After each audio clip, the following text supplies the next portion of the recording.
Bismillahirrahmanirrahim. Assalamualaikum warahmatullahi wabarakatuh. Innal hamdalillah nahmaduhu wa nasta'inuhu wa nastahdihi wa nastaghfiruh wa na'udzu bihi min shururi anfusina wa sayyiati a'malina.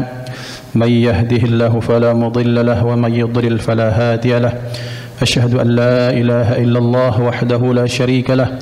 وأشهد أن سيدنا ونبينا محمدا عبده ورسوله من لا نبي بعده اللهم صل وسلم على سيدنا محمد مفتاح باب رحمة الله عدد ما في علم الله صلاة وسلاما دائمين بدوام ملك الله وعلى آله وصحبه اللهم رب اشرح لي صدري ويسر لي أمري واحلل عقدة من لساني يفقهوا قولي سبحانك لا علم لنا إلا ما علمتنا إنك أنت العليم الحكيم اللهم ارزقنا فهم النبيين وحفظ المرسلين وإلهام الملائكة المقربين اللهم أغننا بالعلم وزينا بالحلم وأكرمنا بالتقوى وجملنا بالعافية لا حول ولا قوة إلا بالله العلي العظيم الحمد لله رب العالمين نوينا التعلم والتعليم والتذكر والتذكير والنفع والانتفاع والإفادة والاستفادة والحث على التمسك بكتاب الله تعالى وسنة رسوله والدعاء إلى الهدى والدلالة على الخير ابتغاء وجه الله ومرضاته وقربه وثوابه سبحانه وتعالى. Bapak Ibu ini muliakan Allah, jamaah yang saya cintai, ma'asyiral muslimin rahimani wa rahimakumullah. Kita awali majelis kita dengan sama-sama membaca basmalah. Bismillahirrahmanirrahim.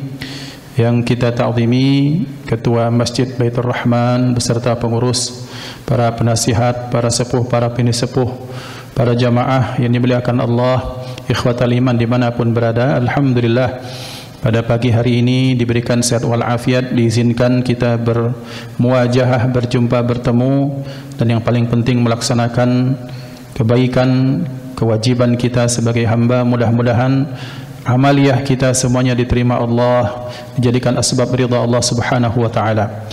Salawat dan salam terus kita ulu salam sampaikan dan Allah curah limpahkan kepada baginda Nabi Muhammad sallallahu alaihi wa alihi wasallam beserta keluarga, sahabat, ikut sekalian. Amin. Allahumma shalli wa sallim wa barik ala sayyidina Muhammad wa ala alihi wa ashabihi ajma'in. Alhamdulillahirabbil alamin.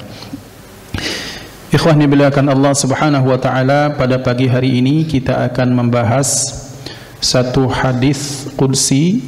Yang hadis qudsi kita sudah faham, merupakan firman atau wahyu daripada Allah, dipahamkannya kepada diri Rasulullah, di dalam dada Rasulullah, kemudian pelafalannya, lafaznya, teksnya itu dari Rasulullah. Maka konsekuensi hadis qudsi berarti bahwa membacanya kalau tidak diniatkan ibadah maka belum dapat pahala. Beda dengan Al-Quran yang al-muta'abbadu bitilawatihi, dipandang dijadikan ibadah membacanya tanpa niat sekalipun, maka Al-Quran menjadi kebaikan, menjadi pahala. Maka hadis qudsi ketika kita baca maka kita niatkan ibadah, kita niatkan ta'allum, maka menjadi kebaikan, menjadi pahala. Kemudian yang kedua, hadis qudsi tidak perlu harus pakai kondisi di mana kita bersih dari hadas. Sementara Al-Quran seyogyanya lah kita membacanya dalam kondisi suci dari hadas dan juga najis tentunya. Karena Al-Quran itu la yamassuhu illal mutahharun. Terlepas dari perbedaan ulama tentang al-mutahharun, suci itu apakah para malaikat, apakah kemudian para nabi dan rasul. Yang paling penting secara fikih, al-mutahharun itu adalah orang-orang yang bersuci, baik sucinya dari hadas dan najis. Hadis qudsi tidak. Maka di sini penting bagi kita ya ikhwan untuk mengawali sesuatunya itu tetap dengan niat. Karena dengan niatlah amaliyah kita itu akan tinggi derajatnya di sisi Allah, besar pahalanya, balasannya di sisi Allah, dan niat menjadi semacam pengawal bagi kita sampai kepada proses dan hasil akhir. Kalau diawali dengan niat, maka prosesnya insya Allah akan benar, kemudian hasil akhirnya akan maksimal. Maka di situ butuhnya niat dalam setiap perbuatan. Maka kita masuk membahas hadis qudsi dari Allah Subhanahu wa taala dalam lafaz. Kalau hadis qudsi ini qala Nabi sallallahu alaihi wasallam, biasanya fima yarwi an rabbi, atau qala Nabi sallallahu alaihi wasallam fima yarwihi an rabbih. telah bersabda Rasulullah sallallahu alaihi wasallam sesuai yang diriwayatkan dari Tuhannya. Atau qala Nabi sallallahu alaihi wasallam, qala Allah taala, berkata Nabi Muhammad sallallahu alaihi wasallam, Allah Subhanahu wa taala berfirman. Maka di sini dalam lafaz kita akan mulai bismillahirrahmanirrahim. Qala al-muallif rahimahullahu taala wa nafa'ana bi'ulumihi, amin. Yaqulullahu taala, Allah Subhanahu wa taala berfirman, ya bna Adam, wahai anak Adam, i'mal kama amartuka wantahi amma nahaituka anhu, aj'alka hayyan la tamutu abada. Wahai anak Adam, i'mal, beramallah engkau, lakukan kebaikanlah olehmu, kama amartuka, sebagaimana aku telah memerintahkanmu, wantahi, dan berhentilah, amma nahaituka, dari apa yang telah atau dari apa saja yang telah aku larang engkau darinya, aj'alka hayyan la tamutu abada, niscaya aku akan jadikan engkau hidup, la tamutu abada, tidak mati selamanya. Nah, awalnya hadis ini diawali dengan panggilan Allah Subhanahu wa taala, wahai anak Adam. Jadi berlakunya secara umum. Anak Adam dalam konteks siapapun dia, maka ini berlaku. Tapi kemudian karena ini ada hadis qudsi, maka kaitannya wahai anak Adam, wahai orang yang beriman. Karena mengapa tidak akan percaya dengan hadis qudsi kecuali ini orang harus percaya kepada baginda Nabi Muhammad sallallahu alaihi wasallam. Intinya begitu. Kemudian kalau tak akan percaya dengan Nabi kecuali dia tak percaya dengan Allah, maka berarti harus percaya dengan Allah, dengan Nabi, diproklamirkan dengan syahadat. Cara urutannya begitu. Kadang-kadang ada orang yang ngambil ini kan hadisnya umum, betul hadisnya umum, tapi disebut sebagai hadis dengan lafaz yang umum itu pun harus masuk ada kata hadis itu apa. Hadis itu perkataan, perbuatan, tingkah laku, ketetapan Nabi. Nabi siapa? Nabi Muhammad. Berarti kamu akan bisa menggunakan dalil sebagai hujjah hadis ini kalau kamu percaya pada Nabi. Tak percaya pada Nabi tapi hadisnya kamu pakai, bagus. Tetapi akan semakin baik, sempurna ketika hadisnya kamu percayai. Maka di sini ikhwan, disinilah pentingnya para ulama kemudian mengajarkan kepada kita bab yang pertama dalam belajar itu, bab yang paling pertama dewe itu harus tahu sesuatu itu lughatan wastilahan, baik secara letterlehnya, makna harfiahnya, ataupun istilah yang diinginkan oleh ilmu itu sendiri, supaya kita dalam memahami sesuatu itu tidak melebar. Kadang-kadang banyak orang menggunakan istilah tetapi istilahnya tidak sesuai dengan fak atau bidangnya. Menggunakan istilah ini tapi tak sesuai dengan disiplin ilmu tersebut, sehingga menimbulkan kerancuan pemahaman di masyarakat terutama. Nah, ini banyak terjadi. Makanya dari awal sekali pasti kalau kita belajar Islam, ulama mengajarkan apa Islam secara bahasa. Islam secara bahasa artinya istislam, menyerah. Kemudian secara istilah yang dikehendaki dalam ilmu Islam artinya kita menyerahkan diri kepada aturan-aturan Allah segala macam. Supaya jelas, supaya kita tak salah paham. Kadang-kadang istilahnya keren tapi sudah salah dari awal. Maka kita belajar ini lughatan wastilahan, secara bahasa maupun secara istilah, supaya yang dibahas itu tidak melebar. Maka orang kalau sudah belajar tentang misalnya hadis qudsi, sudah pasti ini Islam, karena hadis itu tidak ada dalam agama lain. Sudah pasti hadis itu dari Nabi, karena Nabi lain hadisnya tidak bisa dijadikan hujjah kecuali kita memang sudah disepakati oleh para ulama. Maka seperti itu. Yaqulu Allah Ta'ala, Allah Subhanahu wa Ta'ala berfirman, wahai anak Adam, i'mal kama amartuka, beramal kebaikanlah engkau sebagaimana aku telah perintahkan kepadamu. Dan kita ya ikhwan, sudah kita sama-sama paham bahwa apapun perintah Allah, apapun larangan-larangan Allah, Jikalau perintahnya kita lakukan, jikalau larangannya memang kita jauhi, memang itu untuk kemaslahatan kita manusia. Cuma terkadang yang sering membuat kita ini berontak, satu, hawa nafsu. Yang kedua, pertimbangan rasional kita dengan keterbatasan kita, kemudian memikir-mikirkan, membanding-bandingkan perintah Allah itu dengan ilmu kita. Nah, ini yang banyak terjadi. Orang akan mengatakan, ngapain diharamkan khamar? Khamar itu kan enak. Kemudian ini dan itu juga enak, maksiat. Tetapi kita lihat ternyata dalam Islam sering digambarkan Allah bahwa terkadang larangan-larangan Allah, kalau memang dilarang itu memang bentuk kerusakannya itu besar. Maka orang pelaku-pelaku misalnya, dia ngomong, Ustadz saya ini mabuk sendiri Ustadz, saya nggak ganggu, saya kalau mabuk di dalam kamar, nggak kayak itu tuh. Nah, ini godaan atau talbis, bungkusan-bungkusan setan tuh seperti itu. Allah berfirman, wa zayyana lahumusy syaitanu a'malahum. Allah itu menghiasi perbuatan orang-orang yang maksiat dengan berpikir begini, aku nih Ustadz masih mending aku mabuk di kamar. Kalau dia itu mabuknya itu mau kemudian mengganggu orang, mukul istri, aku enggak, cukup mabuk aku sendiri merasakan nikmatnya. Indah enggak Pak? Indah itu bagi pelakunya. Dia menganggap bahwa itu aku ini sudah benar, sudah ada kebaikan. Dan ini yang sering digaung-gaungkan oleh beberapa orang yang terkenal misalnya. Saya saya mabuk, tapi mabuk saya sendiri, saya enggak ganggu orang, saya enggak apa. Lihat itu, yang mabuk itu membacok, kemudian malak segala macam, itu baru nggak boleh Ustaz. Nah, ini namanya setan menghiasi perbuatan buruk, mereka menganggap perbuatannya bagus untuk menjustifikasi perbuatannya itu adalah benar. Ini bagian dari itu. Nah, kita katakan bahwa ketika engkau melakukan perbuatan buruk dengan hasil mabukmu, kamu menzalimi orang lain. Tetapi ketika engkau mabuk, engkau mengkonsumsi hal seperti itu, di saat itu juga engkau sedang menzalimi dirimu, dan menzalimi diri dalam Islam diharamkan.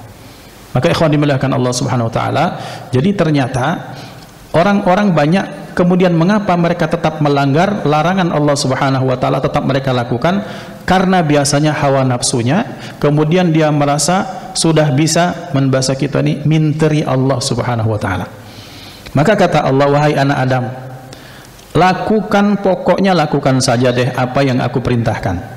Sudahlah kamu, tidak usah banyak pikir, tidak usah banyak apa-apa, jauhi apa yang aku larang. Apa kata Allah? Aja'alka hayyan la tamutu abada. Aja'alka hayyan la tamutu abada. Niscaya aku akan menjadikanmu hidup selamanya, tak mati-mati. Apa maknanya? Maka ulama menjelaskan makna hayyan di sini la tamutu abada, amalmu itu akan menjadi kekal, kemudian balasannya itu akan terus menerus, tidak akan terputus-putus. Maka benarlah firman Allah Subhanahu wa taala, bismillahirrahmanirrahim, wal asri innal insana lafi khusrin illa alladhina amanu wa amilus salihat, ila akhiril ayah. Demi masa ini demi sesuatu yang terus menerus sampai akan keterusannya, demi waktu yang sengaja Allah ciptakan. Maka kata Allah, manusia dikaitkan dengan masa, berarti masa tersebut punya pengaruh yang besar dalam kehidupan manusia. Baik buruk, berhasil tak berhasil, sabar tak sabar, semuanya dikaitkan dengan masa. Kata orang sabar, nanti akan ada waktunya. Sabar baik, kagek ada balasannya. Sabar baik, kita dizalimi di dunia, kagek di akhirat insya Allah kita akan diberikan kemenangan. Itu kan bentuk masa, ada pengaruh di situ. Orang tidak akan pernah bisa lepas dari masa, dan masa yang akan membuktikan bahwa amalan-amalan kita ini akan mendapatkan buah yang manis. Anak kecil yang dia menanam hafalannya dari kecil, terus 1 tahun setengah, 2 tahun, 3 tahun sampai dia hafal Quran, 3 tahun itu adalah masa. Maka kata Allah Subhanahu wa taala, berbuat baik sajalah engkau, tidak usah pikir-pikirkan apapun, lakukan yang telah aku perintahkan, sudah lakukan saja, dan tak usah pernah terfikir, jangankan untuk melakukan, bahkan tak usah berfikir untuk melakukan perbuatan yang aku larang, berhenti saja kata Allah. aj'alka hayyan, niscaya aku akan menjadikanmu hidup selamanya. Hidup selamanya satu, di dunia ini orang akan sebutannya akan baik. Hidup selamanya di alam barzakh, maka dia mendapatkan hasil dari apa yang dia lakukan selama di dunia. Hidup di akhirat, maka dia dilanggengkan Allah di dalam surga yang penuh dengan kenikmatan. Maka jasad kita boleh mati ya ikhwan, tetapi sebutan orang akan baik. Kita sudah tidak ada lagi, tapi ketika bagaimana Pak Haji Fulan bin Fulan, Masya Allah orang baik itu Ustaz, itu namanya orang itu sedang dihidupkan Allah, sebutannya bagus. Kenapa? Karena orang kalau sudah hidupnya baik, beramal soleh, doa-doa orang tidak akan pernah buruk padanya. Yang kedua, amal yang dia lakukan itu tak akan pernah terputus. Ini Ustaz, tiang ini nih, itu sumbangan keluarga Fulan bin Fulan.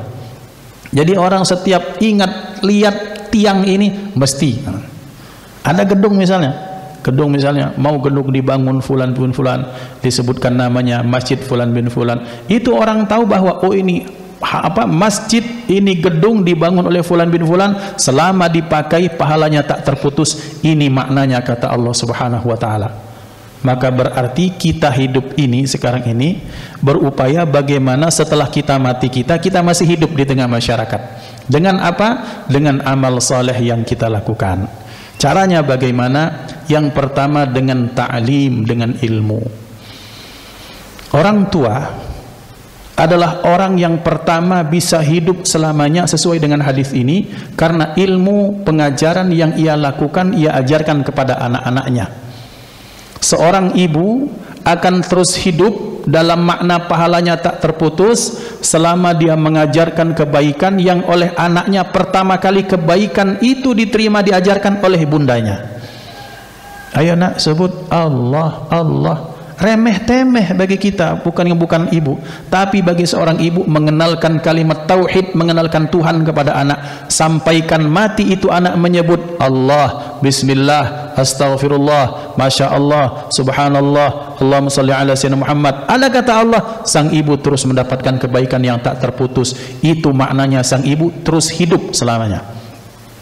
Maka berharap kita ini bapak-bapak, ibu-ibu menjadi orang yang pertama yang mengenalkan kebaikan kepada anak cucu kita, supaya mereka menjadikan kita hidup setelah kita mati. Dengan cara kebaikan yang kita lakukan, mereka adalah orang yang pertama mendapatkan kebaikannya. Yang kedua, kita lihat bagaimana para guru, orang-orang yang kam min masyhur min barakatil mastur. Betapa banyak ada orang-orang yang masyhur, orang-orang besar kita kenal, masyhur ceramahnya, masyhur followernya banyak, masyhur kebaikan-kebaikannya. Kita tak tahu bahwa di belakang mereka ada guru-guru yang tersembunyi, yang tak terkenal, yang hidup di kampung, di hutan, di sekolah, yang ketika guru-guru tersebut datang di antara sekian banyak, tak dihitung, tak dibilang sama orang. Tapi lihat di mata Allah, guru-guru seperti ini adalah orang-orang yang hidup di mata Allah Subhanahu wa ta'ala. Mengapa? Karena memang Allah memang sebaik-baik penilai. Kita ini menilai orang kadang pada zahirnya terus Pak, karena kita ini mengandalkan zahir kita, mengandalkan mata, mengandalkan otak, mengandalkan analisa, mengandalkan empirisme kita yang kita bangga-banggakan. Padahal kita tak tahu bahwa ternyata ada orang yang tak sepiro bahasa kita, kelihatan biasa saja, sangat istimewa. Ketika dilihat ternyata berapa? 10 anaknya hafal Quran semua. Kita tak tahu. Yang akan kita lihat, oh Fulan bin Fulan, Fulan bin Fulan. Maka Allah sebaik-baik penilai. Maka hidup menurut siapa kata Allah? Aja'alka hayyan, aku kata Allah yang akan membuatmu hidup selamanya, tak akan putus-putus. Maka berarti cara kita hidup ini, cara supaya kita hidup setelah kita mati, ya sudah kata Allah, beramal solehlah, baik dengan ilmumu, dengan hartamu, dengan tenagamu, dengan fikiranmu, dan berbuat baik minimal dengan tak menimbulkan kemudaratan.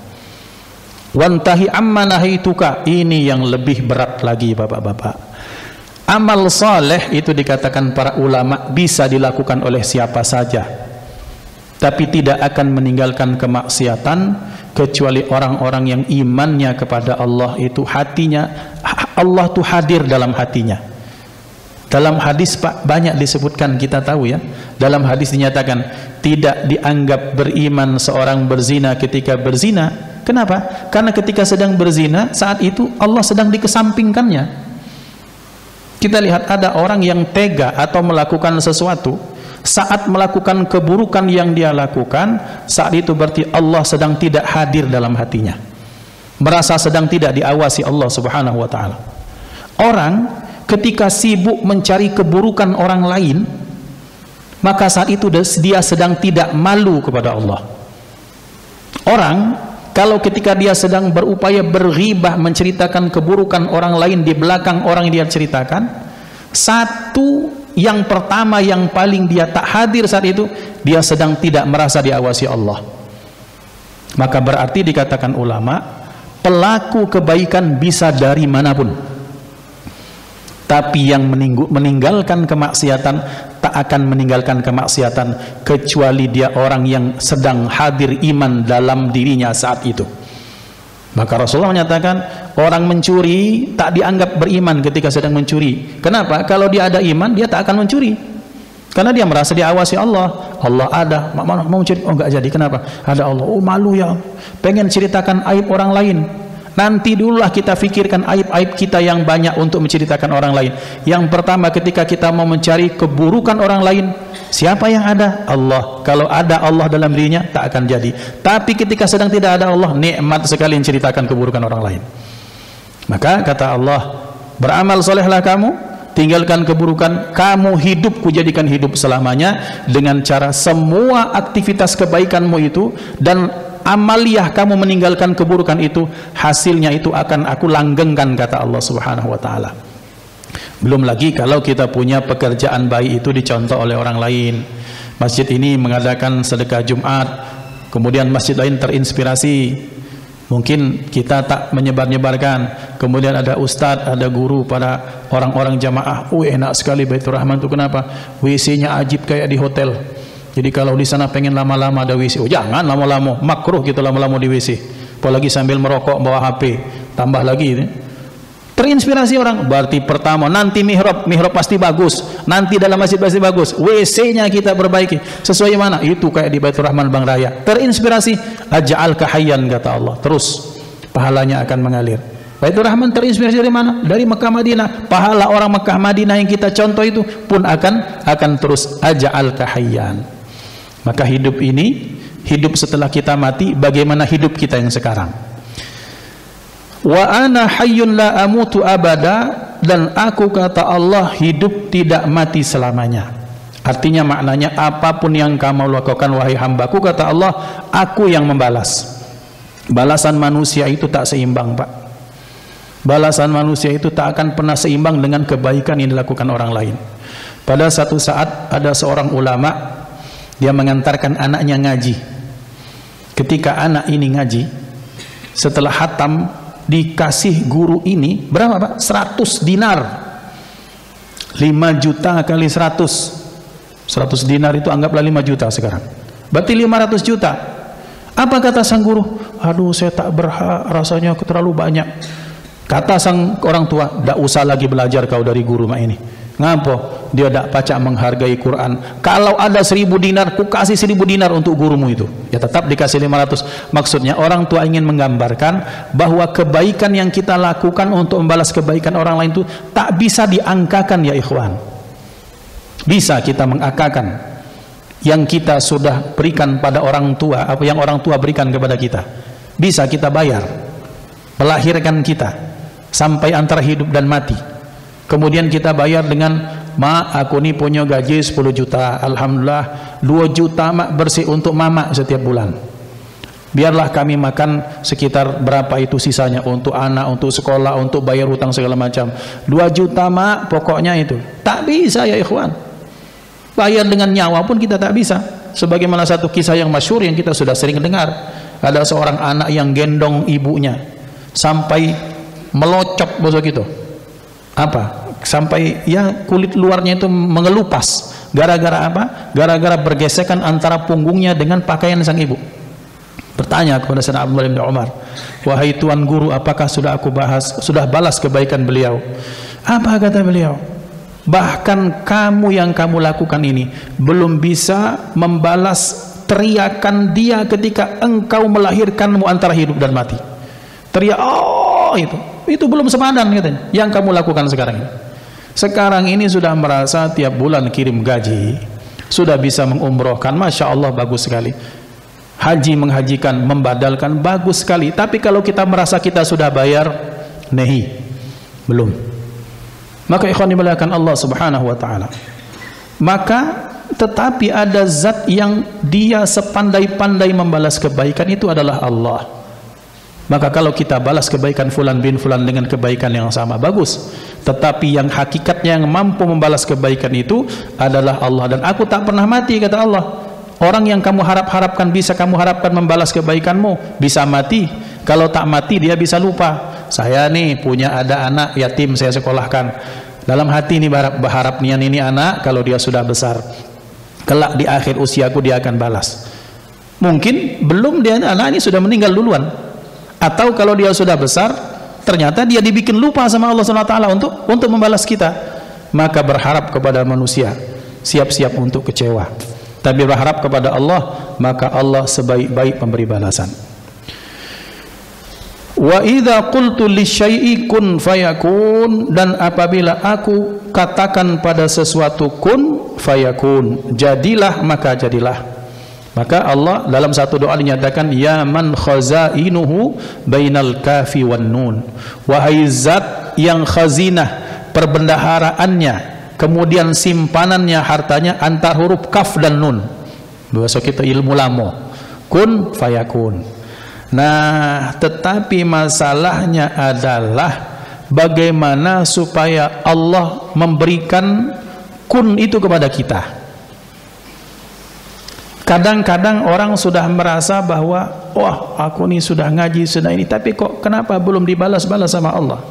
Ikhwan dimuliakan Allah subhanahu wa ta'ala, betapa banyak dalam kisah hazanah para santri, para salik, orang-orang yang menuntut mencari kebaikan, mencari jalan Allah subhanahu wa ta'ala. Mereka diperintahkan mencari fulan bin fulan yang terkenal dengan kebaikannya, dimintai doa, ada yang diijabah tapi ada yang tidak. Tapi terkadang tak disangka-sangka, yang tak dinyana orangnya, kamu datang ke sana, kata kiai. Ke situ kiai, minta doa sama beliau. Orangnya tak terkenal, enggak pernah nyantri, kemudian orangnya bukan orang yang terkenal dengan terlalu soleh lah, tapi biasa hidup masyarakat. Kata kiai, kamu minta doa sama fulan bin fulan itu, insyaallah dijabah. Datang nama murid percaya sama kiai, minta fulan bin fulan, apa hajatmu? Kemudian ternyata diberikan hajat, dikabulkan Allah. Berarti ini bapak termasuk orang yang Allah berikan kun kepadanya, fayakun. Nah, sekarang bagaimana kita supaya menjadi orang-orang seperti ini? Walaupun tujuan kita tetap ridha kepada Allah, ridha Allah, tetapi bagaimana supaya apa yang kita ucapkan itu akan diijabahi Allah? Maka ini akan ada di akhir hadis ini. In kana qauluka malihan wa amaluka qabihan fa anta ra'isul munafiqin. Ya Allah, apabila omonganmu bagus tetapi amalmu buruk, kebalikan dari omonganmu, fa anta ra'isul munafiqin. Ini Allah yang ngomong, kamu itu adalah ra'isul munafiqin, wahai Iqbal, kau itu kepalanya munafik, kamu itu pemimpinnya munafik. Omongannya bagus, kemudian ucapannya indah, tapi tingkah lakunya kebalikan dari apa yang dia ucapkan, munafiqun, kata Allah, ra'isul munafiqin. Tak sesuai ucapan dengan perbuatan yang dilakukan. Maka hidup ini yang dibutuhkan keselarasan. Keselarasan apa yang terucap dan apa yang diamalkan. Keselarasan antara senyuman dengan suasana batin kita. Keselarasan apa yang muncul dari batin kita, kemudian baru itu keluar dari mulut. Bukan dari mulut, kemudian nantilah bagaimana supaya masuk ke batin. Karena dikatakan ulama, ma huwa minal qalbi fayasilu ilal qalbi. Apa yang dia itu keluar dari hati, maka akan sampai ke dalam hatinya masing-masing. Maka ikhwan dimuliakan Allah, diajarkan kepada kita oleh Allah, apabila ucapanmu itu malih, malih itu asin, maksudnya malih itu indah, enak, kemudian ternyata amalmu qabih, qabih itu buruk, tak sesuai maka anta fa anta ra'isul munafiqin, maka anta ra'isul munafiqin. Untuk menghindari poin inilah kadang-kadang kita lihat betapa banyak dalam sejarah sahabat Nabi, tabi'in, sampai ke ulama-ulama seperti di kita, mereka berupaya konsisten dengan pakaiannya. Seperti Gus Baha. Gus Baha itu apa bajunya di rumah itulah dipakai di luar. Alasannya, ya saya tuh pengen apa yang saya di dalam rumah saya bawa keluar. Karena kadang-kadang akan kita temukan ada orang yang pakai jubah bagus, pakai minyak wangi segala macam. Ketika di rumah, ya dia pakai baju seadanya, kadang tidak perlu mandi, kadang wudunya gerasa gerusu, kemudian langsung sholat. Tetapi ada ulama yang di rumah dia bajunya iya biasa, sholatnya bajunya biasa, walaupun lebih bagus dari baju biasa, tapi ada baju khusus sholat. Tapi kemudian ketika dia di masjid, dia lebih bagus lagi. Min bab apa? Perintah Allah, khudzu zinatakum, ambil perhiasanmu. Kemudian ya kita memuliakan apa? Memuliakan syiar-syiar Allah Subhanahu wa taala. Tetapi Allah tahu yang di hati. Orang yang memuliakan syiar, dia di rumah baju sholatnya ini, ketika dia berangkat bajunya ini pakai syal, Allah pasti tahu niatnya. Dibandingkan dan dengan orang yang baju seadanya, ketika masyarakat dia perbagus lagi, Allah tahu yang di sini. Maka disitulah mengapa dalam bab pertama tadi kita tak bisa mengabaikan Allah Subhanahu wa taala. Dan kalau kamu seperti itu, kata Allah, omonganmu bagus, tampakanmu bagus, tapi perbuatanmu qabih, fa anta ra'isul munafiqin. La ilaha illallah. Wa idza kana zahiruka malihan wa batinuka qabihan fa anta minal halikin. Dan apabila zahirmu bagus, kata Allah, wa batinuka qabihan, sementara batinmu buruk, fa anta minal halikin, maka kamu termasuk orang yang celaka, termasuk orang yang binasa. Kata celaka ini enggak boleh di Malaysia, jadi ini binasa. Jadi kamu termasuk orang yang binasa. Mengapa? Yukhadi'unallaha wa huwa khadi'uhum. Karena orang-orang seperti ini, kata Allah, mereka berupaya menipu Allah, padahal Allah lah yang menipu mereka. Zahirnya bagus, wah, kalau bertemu dengan orang tuh senyum, sementara kalau di belakang dia jelek-jelekin. Ada yang kayak gitu. Di kita ini mujinya sundul langit, sementara di saat yang sama dia akan menjelekkan orang lain. Percayalah bapak-bapak, tidak usah dengarkan orang lain ini. Kalau dia sudah berani membawa keburukan orang di depan kita, artinya nalarnya keburukan kita akan dibawa di orang lain di saat yang lain. Yang ini ya tidak usah dirikin, tidak usah dimasuk ke dalam hitungan, lewat kebaiklah. Nah, ketika ada orang yang zahirnya nampaknya bagus di tengah masyarakat apa-apa, tapi batinnya itu pendendam, bakhil, hasad, dengki, depan orang banyak, oh mobilnya bagus, kemudian ketika di belakang mogol atau balik kau. Nah, itu kan qabih itu. Maka fa anta minal halikin, kata Allah, engkau wahai Iqbal minal halikin, termasuk orang yang celaka dan binasa. Kenapa? Karena orang dua sifat yang di atas tadi, omongannya bagus, kemudian perbuatannya jelek, tampakannya sifatnya kayaknya bagus tapi batinnya naudzubillah, itu kata Allah mereka berupaya untuk menipu Allah. Kenapa tidak disebut menipu manusia? Karena manusia pasti tertipu. 100 orang saya menggiring opini orang dengan tim medsos saya, dengan perbuatan baik saya, sehingga apalagi misalnya kelompok orang tuh gampang sekali dipengaruhi. Oh bapak ini bagus, bapak ini bagus. Dia merasa sudah bisa menipu manusia. Dan kadang-kadang dia merasa wah sudah berhasil. Tapi ada satu yang belum dan tidak akan berhasil. Tak akan berhasil menipu Allah. Maka kata Allah Subhanahu wa taala dalam surah Al-Baqarah, "Wa ma yakhda'una illa anfusahum wa ma yash'urun." Dan tiadalah yang mereka tipu itu kecuali diri mereka dan mereka tak merasa.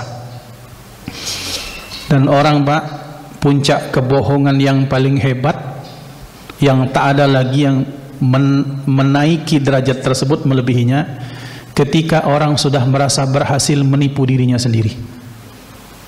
bagus ini, bagus, berhasil bapak mereka ini saya tipu. Kemudian iya memang saya bagus. Dia merasa dia bagus, padahal dia buruk. Nah itu puncak tipuan tertinggi. Dia percaya dengan tipuannya sendiri.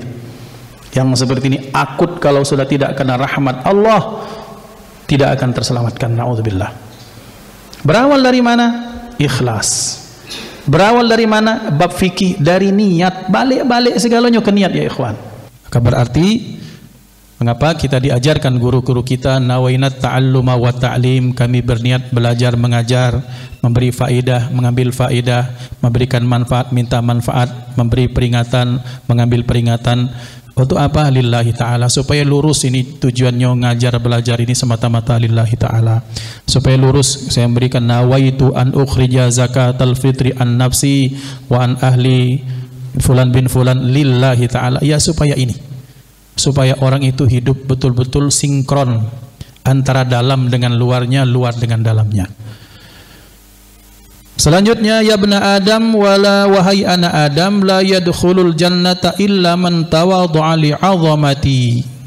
Wahai anak Adam, tidak masuk surga kecuali orang yang bertawadhu, merendahkan hatinya, li'azamati, dikarenakan keagunganku.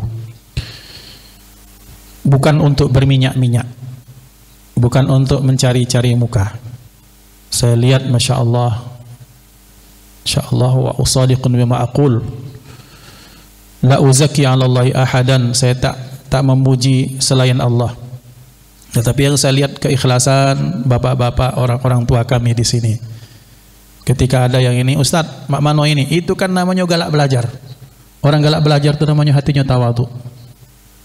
Ustadz, mak mano pendapat ini? Beliau profesor, lah guru besar. Bapak-bapak yang sudah pengalaman, bahkan bapak-bapak masuk begawi aku belum lahir, tapi masih galak bertanya, itu kan tawadhu.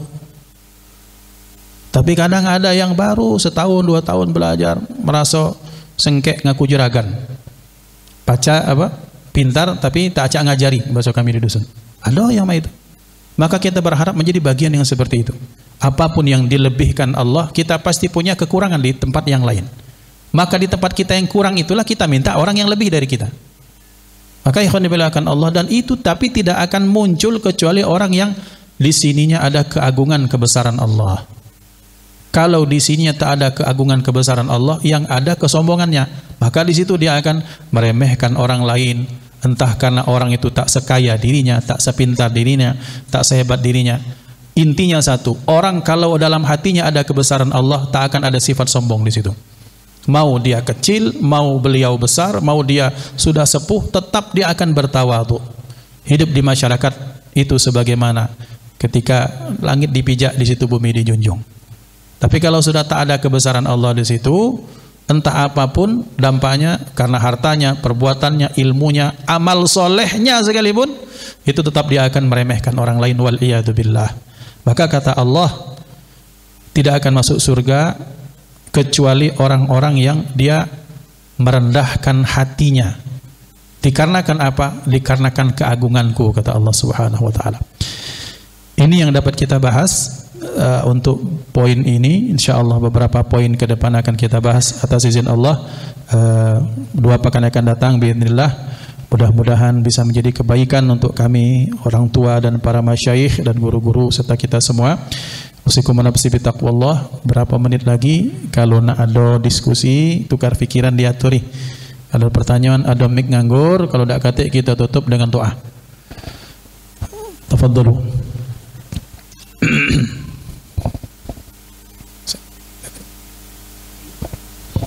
Sebelah kanan ini biasanya Ashabul Yamin.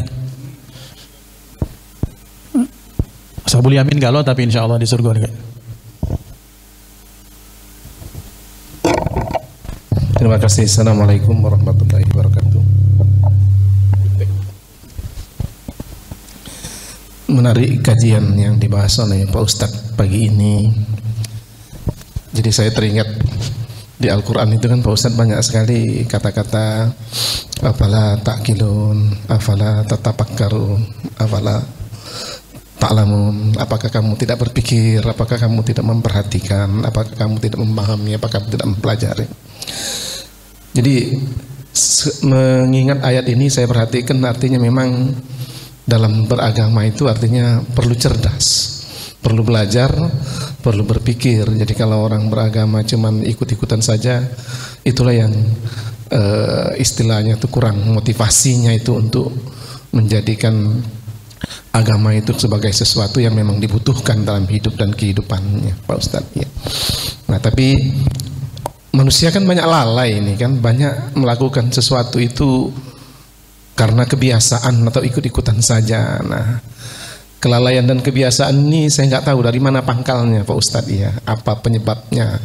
Apa karena kebodohan umat atau memang kekurangan katakanlah para dai yang mengajarkan untuk memotivasi umat ini untuk selalu berpikir, selalu belajar.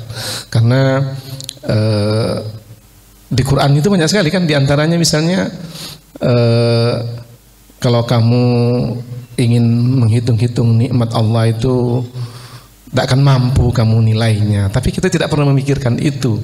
Dan saya pernah sampai terkagum-kagum misalnya seorang ahli pernapasan membahas misalnya sungguh tinggi dan luar biasa nilai nikmat bernapas itu, Pak Ustadz. Misalnya bayangkan dalam satu hari kita itu perlu sekitar 2.880 liter oksigen, perlu 11.376 liter nitrogen, yang kalau dinilai itu sekitar nilainya 5,5 miliar sehari. Gratis itu Allah berikan kepada kita. Kalau seandainya kita mau beli, tidak mampu kita untuk hidup di dunia ini. Nah, jadi maksud aku proses-proses berpikir itulah mungkin yang membawa semakin kedekatan kita kepada Allah Subhanahu wa taala, sehingga kita betul-betul beribadah itu menjadi sesuatu yang amat kita butuhkan, amat kita inginkan, amat kita rindukan, bukan sekedar gugur kewajiban saja. Jadi poin yang ingin saya tanyakan ini, bagaimana memacu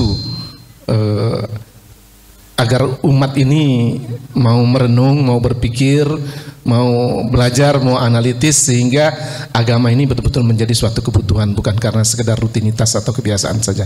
Terima kasih. Assalamualaikum warahmatullahi wabarakatuh. Waalaikumsalam warahmatullahi wabarakatuh.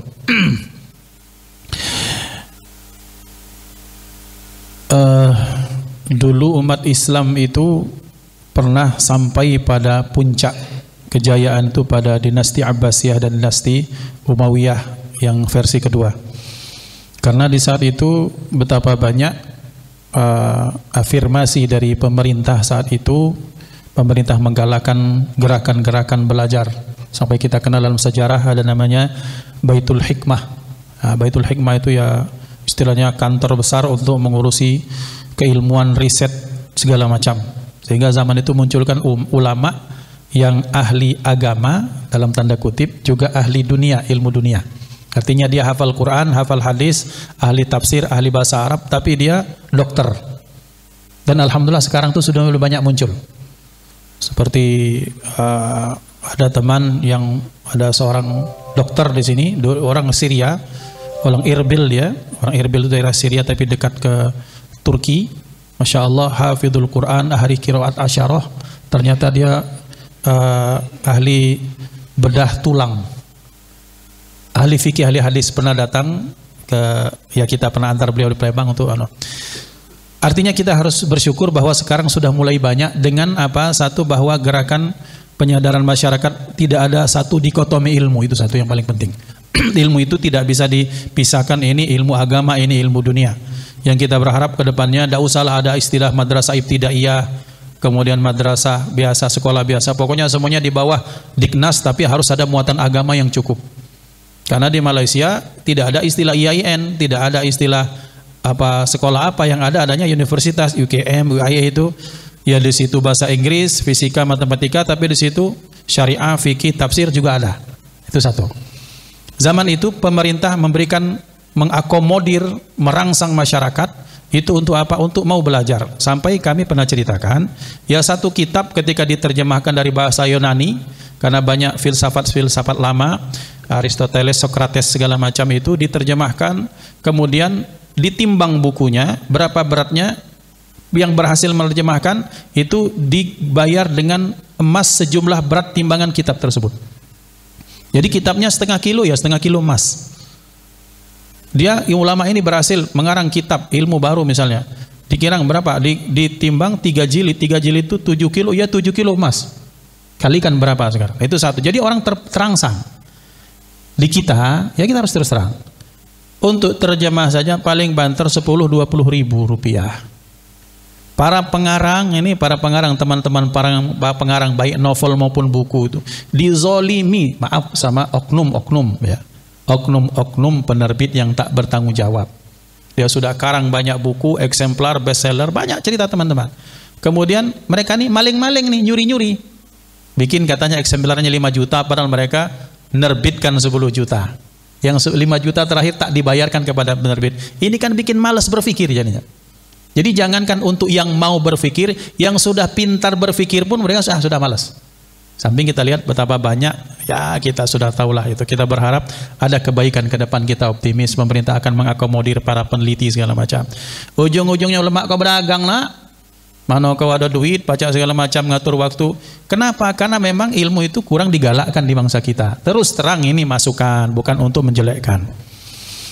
Tapi kalau ada kemudian sebagian orang seperti almarhum Nur Khalis Majid itu bilang begini, ini anggapan sebagian besar orang, itu kata beliau, mandeknya ulama berpikir nih, jangan salah Pak ya, tanda kutip, garis bawahi tanda kutip, ini bahasa kiasan, gara-gara kata beliau Imam Ghazali. Kenapa gara-gara Imam Ghazali? Karena di zaman dulu, di masa Aristoteles itu diterjemahkan segala macam, orang berpikir semua. Sehingga muncul ada namanya periode asrul mutakallimin, ada orang ahli logika, ahli filsafat tuh, mereka debat tiap itu debat, tapi debatnya dalam buku, dalam produksi buku, terbitan buku, bukan menjelek-jelekkan itu bukan, tapi berpikir. Nah, sampai kepada puncak kemudian Imam Ghazali itu karena beliau seorang filsuf, ahli filsafat. Beliau orang ahli logikanya Masya Allah. Kemudian beliau ahli mutakallimin.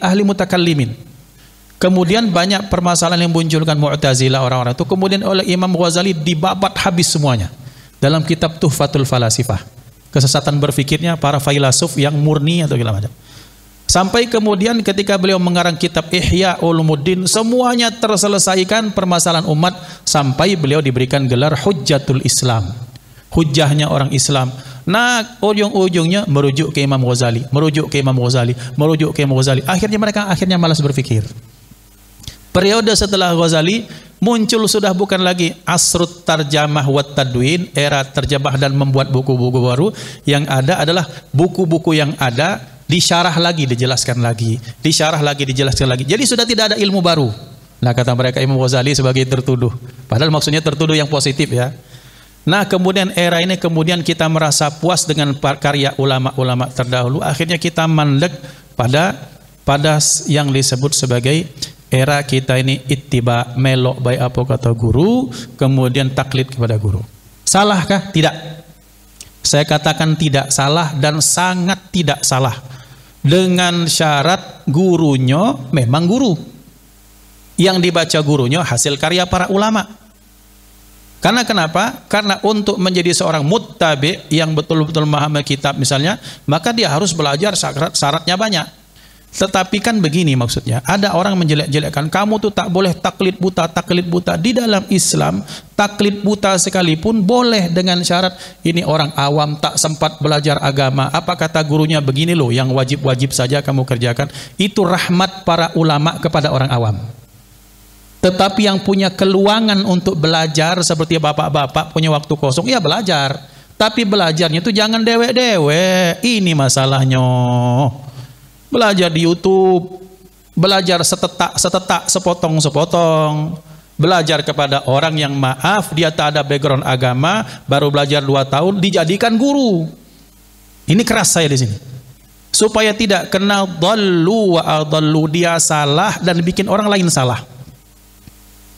Masalah apapun dalam Islam sekarang ini semuanya sudah ada pembahasannya.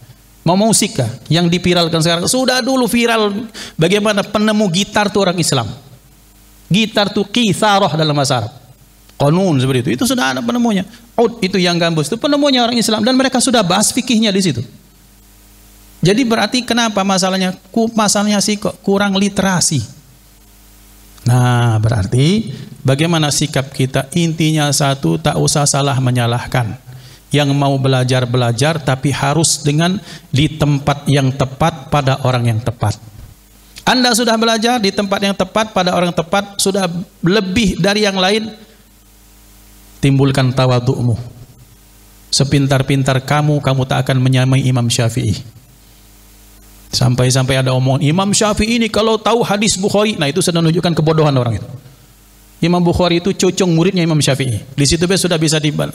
Nah, yang seperti ini sudahlah, perbanyak hazanah kita, belajar kita, tapi tetap dikatakan guru-guru kita al-adab fauqal ilmi, adab sebelum ilmu, adab apa? Adab hati, adab kepada guru, adab kepada kawan, adab kepada kitab, adab kepada ilmu, adab kepada tempat belajar, adab setelah engkau merasa kau pintar. Apa adabmu? Jaga hatimu, jangan meremehkan dan menyalahkan orang lain.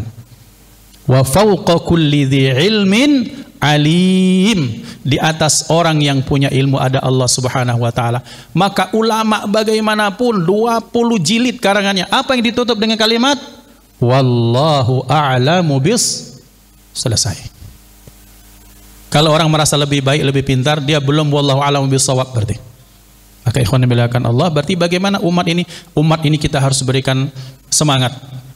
Berarti yang punya tanggung jawab siapa? Ya masjid punya tanggung jawab. Apa? Ya itu tuh, makanan-makanan seperti itu menjadi semacam penyemangat. Kalau baca kitab ini diberikan sepeda, jangan baca jawab pertanyaan, dapat sepeda.